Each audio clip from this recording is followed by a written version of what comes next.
Sup fellow new kids, this is FMeister94 with my review of South Park Season 22, Episode 3, The Problem With A Poo. Please note two things. This is my personal opinion, and obviously there will be spoilers. With that said, let's get down to the review. Let me start by saying I really enjoyed this episode. As I watched this episode, I remember the people I talked to on my previous reviews and other reviewers. Though I loved the previous episode with how emotionally grounded it was, and a kind of somewhat optimistic story, it lacked humour and deep social commentary. And though I hated the first episode for how shallow the social commentary was, there was a lot of laughs. I feel this episode has learned from all the flaws of both episodes and made an episode that is more universally enjoyable. Regardless of whatever it is that you get from South Park that you find is your favourite part of South Park, you're going to find something in this episode that you're going to enjoy. Now, let's get into the episode. So, the episode has two plots. The A plot, Mr. Hanky is frustrated with the lack of Christmas cheer and starts shitposting about everybody on Twitter, which gets him into serious trouble. The B plot, PC Principal knocked up Vice Principal Strong Woman last season, and now, after giving birth, they come up with the problem, like how they can exactly keep up this facade. And so, this episode has kind of got a lot of emotionally grounded moments in it, and it's got an absolutely hilarious ending. And above all, it just comes across as just really fascinating and really interesting in like what's going to happen in the episode. So, let's get into the plot. The first plot, the A plot, I guess. So, there is a school shooting, and oh my god, they have to cut the holiday show, the Christmas pageant budget. And yeah, I'm really happy. We see also the mayor there, and yeah, then they have to break the news to the holiday show coordinator, or the director of the holiday show, which is Mr. Hanky. Then it transitions to the band rehearsal, and I was very happy to see that Heidi was there as well in the background. And I really do enjoy when they decide to give the kids an assortment of props. That was interesting. I always enjoy seeing them with different instruments or just different kind of props, It's always fun. And over the period, because of, he's frustrated with the lack of their Christmas spirit, and it's only 8 weeks to Christmas. And there is already places that even have Christmas decorations out that he's just very volatile. He's very much lashing out with the kids during the experience. And of course the main reason is just because the kids are playing really badly, which again brings back to the fact that they just got an assortment of props. Mr. Hanky then decides to shitpost about them on Twitter, calling the kids homos. And after that then, the following morning, Stan, Kenny and Cartman bring this up with Kyle very angrily. So Kyle brings it up with Hanky, but of course Hanky just blames it on the Ambien because he can't sleep. He has to take it because, it's the only way he's going to get sleep. And honestly, he just meant it as a joke. It turned out to be bad, but, it was just meant as a joke. But afterwards, and you kind of start to think, you're just making excuses, aren't you? He shitposts about the city council members calling them pussy-licking Islamists. But yeah, what can I say? I really can't say I feel sorry for them. Every single time they just honestly call them a piece of shit. I don't really feel sorry for them. I honestly don't really like any of them. So I'm yeah. But yeah, seriously, calling your employers that way, that is not a very good idea. And so, of course, obviously, the city council sack him as executive planning manager for the school council. And Hanky looks to lawyers for help in getting his job back. Of course, they all turn him away because, they're going to get themselves stained. They're going to make themselves look shitty and stuff like that, And of course, that's the thing. Just all the jokes about figuratively comparing shit and honestly being shitty. Like, you know, it's just those two words, you know. So he ends up pressuring Kyle into helping him because he's got lawyer blood in him. Kyle asks his friends to be character witnesses, but they decline. Even quite surprised that Kyle is still standing by him. And at the hearing, despite Kyle really putting his neck out for him, it doesn't really go well. Again, he'd gone on Twitter again, calling everybody in South Park douchebags.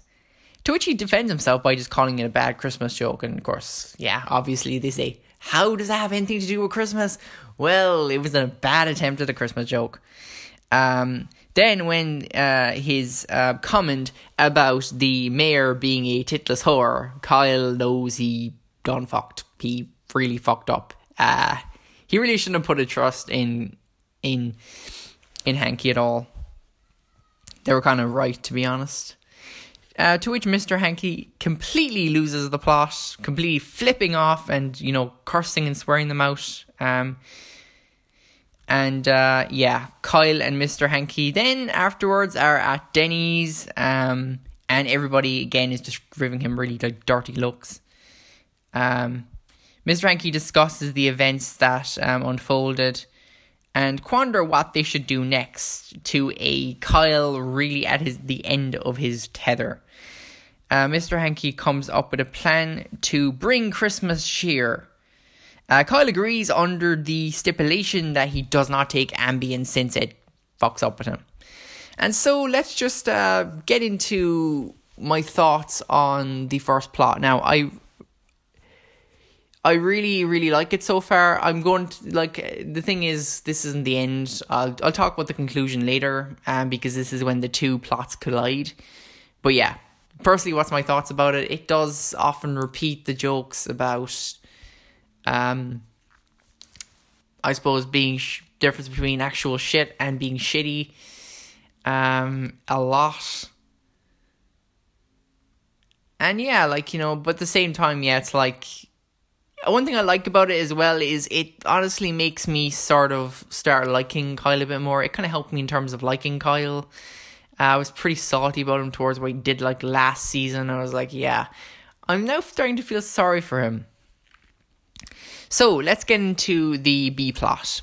Because really, for me to talk about the plot A, I suppose I have to talk really about when the actual events collide.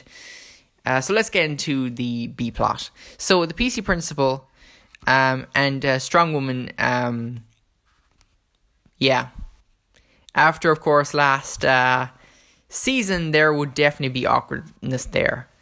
So we get the scene of PC principal going to strong woman's office, feeling like there's something that they need to discuss. And we're a little unsure what exactly is it they need to discuss. Strong woman, of course, she assures that vehemently that there's nothing they need to discuss.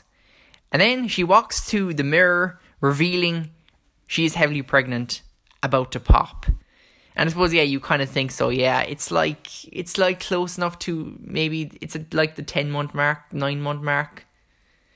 It does feel like it's a little bit kind of, she's definitely a good bit overdue. So I kind of wasn't expecting it per se, but I know. I guess she's just a bit overdue, and some people can be way more overdue than that. But it's kind of obvious for that reason. And I feel then PC principal and strong woman, they decide to hold an assembly talking about IVF, obviously just to sway suspicion from their extracurricular affair. Where her waters break, obviously.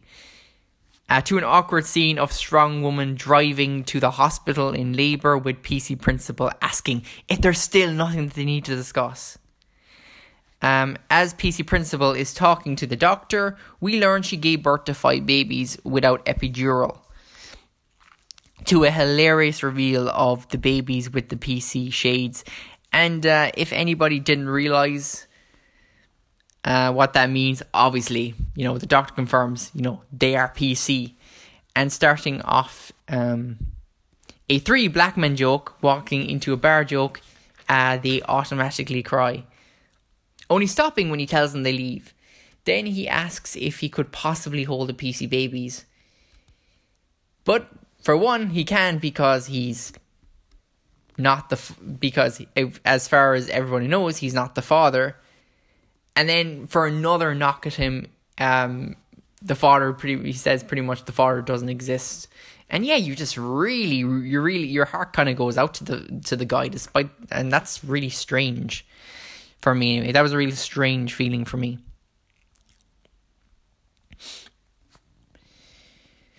So it's interesting.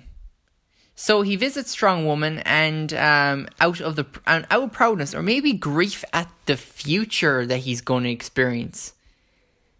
He tells her, they're the most PC babies ever. And but they end up making a compromise where he's going to be the manny. And then when the nurses come in with the babies, they ask who is he, and he says he's the manny. Of course, they're not going to question that because, it's such a PC culture these days. And then the doctor comes in and he has obviously a Speedy Gonzales t-shirt, so the PC babies obviously start crying at that because how un-PC it is. Despite the fact I think a lot of Mexicans actually like Speedy Gonzales, don't they, or something. I don't know. When they go out, everybody dotes on the PC babies. And one of them ends up making a sexist joke, which aggravates the babies. And when the passerbys, they ask, one of the passerbys asks about, the Oriental food aisle because, they're in shopping. They start crying again, and even just the scene of PC Principal and Strong Woman, just carrying the babies, especially PC Principal with the two babies and the baby carrier, was absolutely hilarious. I really did enjoy that. And then the last thing we see of them is we see them out in the park with the PC babies, and this is where the two plots collide. And what were my first thoughts about it? Really, when it comes down to it, I do enjoy, again, like with the A plot, it does make me start like Kyle. But with the B plot, it makes me like PC Principal. I honestly hate him because all he is a symbol. There's basically no character to him.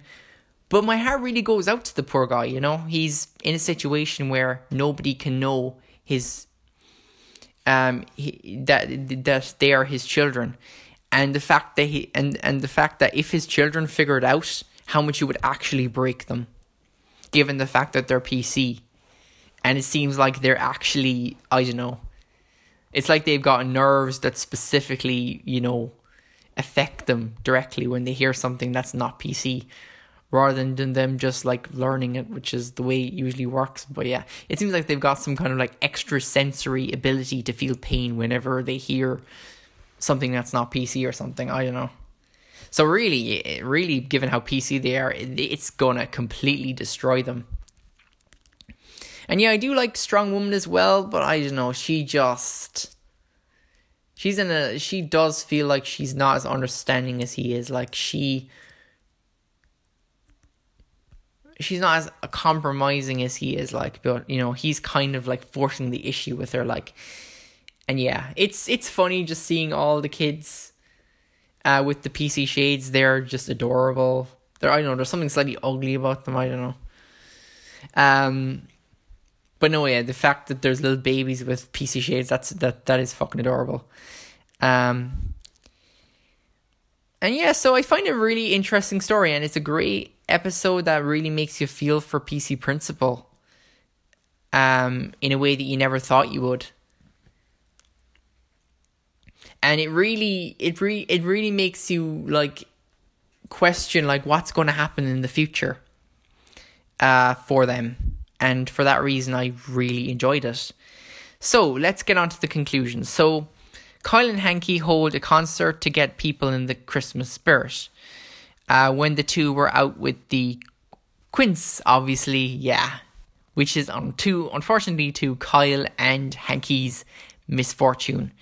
Everybody's into it until he makes a remark about mothers and fathers, or children having mothers and fathers, which obviously aggrieves the poor babies. And then when he said respect to all men, the babies of course cry even harder. And everybody's calling out Mr. Hanky for being try to be more sensitive about it, mind what you're going to say. And when they just start crying for absolutely no reason, Hanky completely loses the plot. And when Kyle tries to calm him down, he ends up turning on him. And we have the scene of a shitty Kyle walking down the street. Now everybody literally seeing him as shit. And even when he needs his friends, they turn away from him. And of course Hanky ends up trying to make an excuse for himself, and he asks, does Kyle want him erased from town, to a powerful tear from Kyle, asking Hanky, does he want him erased too? And Mr. Hanky realises how much he fucked up.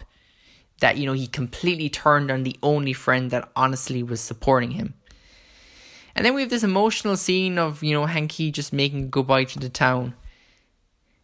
And Stan asks where will he go. Of course, Randy says he would be going to a place that has people that are, bigoted and racist as he is.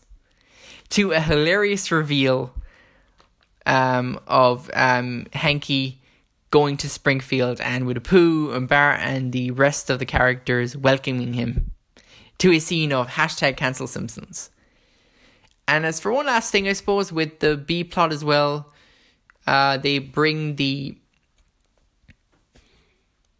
rest the children they rest the babies in the vice principal's office. And it really kind of just punctuates that feeling, basically that, they know they can never ever, they just hope that the world will be, the way that PC Principal asks, will the children ever know that he's their father? Unfortunately, and of course her saying herself that, it's going to completely destroy them if they find out. And they just hope that, again, the people will be good and not upset the kids. And to summarize the whole thing now, that's what I think is just makes this episode just really, really good. It has social commentary, and they are very on point with it. They know exactly what they're trying to convey. It makes me, I do enjoy Kyle, and I really enjoy PC Principal in this episode.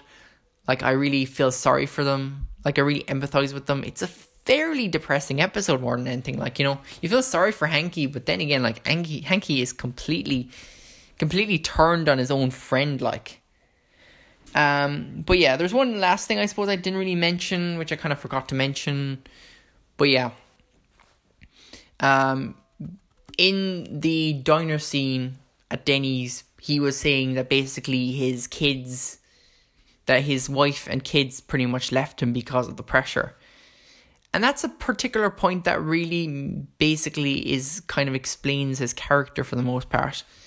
He just feels really empty. The only thing he has is Christmas spirit. So even in October, he's really trying to push the Christmas spirit, be somewhat useful. And then when everyone is going against him about that, he's just completely lashing out with everyone. And if you're depressed, I suppose also maybe it might be somewhat down to the Ambien as well. But it just feels more an excuse more than anything. But if you're going to take drugs and you're also not going to be in the right mindset and when you're taking them, you're not really going to be in the right mind. And so he just ends up being completely self-destructive in everything he does during the episode, until everyone pushes him away and forces him to go to Springfield. Now let's talk about the title. So the title, The Problem With A Poo, is a reference to a documentary made by an Indian who was pretty much just bitching about a poo being a stereotype, which, to be honest, I found just kind of stupid. And then even The Simpsons referenced it, pretty much asking like what you expect us to do. And yeah, the whole thing is just really, really stupid, and it's just absolutely hilarious that they tied that in, given the fact that basically they had Mr. Hanky go to The Simpsons, which was an absolute delightful reference to that episode, or to that like documentary. But yeah, it's very true of it. Like, you know, basically The Simpsons is very much like a relic of the past. Similar to Mr. Hanky, he's kind of just like a relic from the past. Just this very kind of like episodic nature to it that it used to have.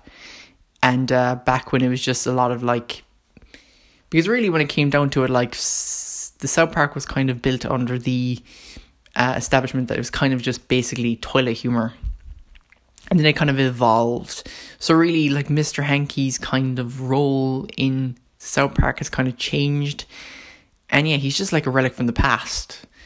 Similar to how, like, with The Simpsons, The Simpsons is just like a relic from the past, because it's just like, like back in the 90s, it was so beloved because it was just so enriched with the, you know, the culture of the 90s. But then at the turn of the century, it just fell into mediocrity. And so yeah, it's kind of like, it's a really nice tie-in. Very well done, great social commentary. And also, as well as amazing social commentary, very clever, it also made us kind of like feel for PC Principal for once.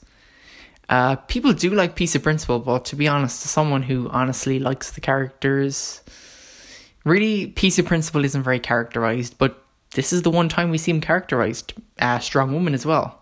Though pretty much Strong Woman was basically brought into the show to really just give him some level of characterization, to honestly see him as a flawed person rather than just like a symbol of, you know, political correctness. So the fact that we have this situation now where we're kind of unsure what's going to be for the future. Like, is this whole like PC arc of South Park going to end? What's going to happen? Like, you know, the two PC symbols of South Park actually did something that is totally on PC. So is the integrity of this new like society going to crumble? Is this going to change? And he also, despite the fact that Mr. Hanky, honestly, his actions are so self-destructive that you can't really say you really feel sorry for the guy. But at the same time, you know, he really does. He gets kicked out of town, and everybody hates him. You kind of feel sorry for him, and Kyle as well. Like, I felt like I really needed it because, honestly, after he nuked or is responsible for nuking Canada, I kind of was just saying I can't stand him. But really, like, when Kyle is basically when Kyle is, I suppose, like, you know, just the target for hate, you know, you really do feel sorry for him. Like, he often just gets him in those situations. And yeah, he's gone a pretty hard time the past couple of years. Never catches a break, really. And yeah, that kind of reminded me of that, and so I just really felt sorry for him. Like, I really enjoyed those two characters this episode. Not so much Strong Woman, because Strong Woman, she still was like she's still tight in her beliefs, and it was like, yeah, she doesn't really be affected. But even so, like, you know, just the whole thing of, like, you know, PC Principal honestly not being able to, you know, be an actual father to his children, only be like their principal. It's a pretty sad fate for him. And yeah, above all, it's just quite depressing with the whole Mr. Hanky and PC Principal stuff and Kyle, like. But yeah, it's just such an amazing piece of social commentary. And just, again, like the second episode, quite emotionally grounded. So, I give A Problem With A Poo a grand score of 9 out of 10.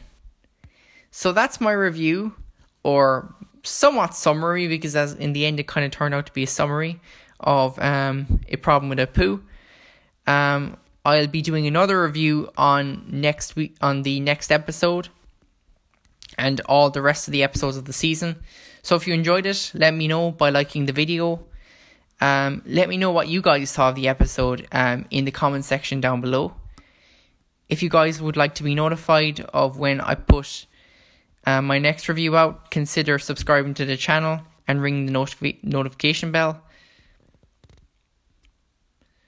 So, until next time, take it easy, fellow new kids.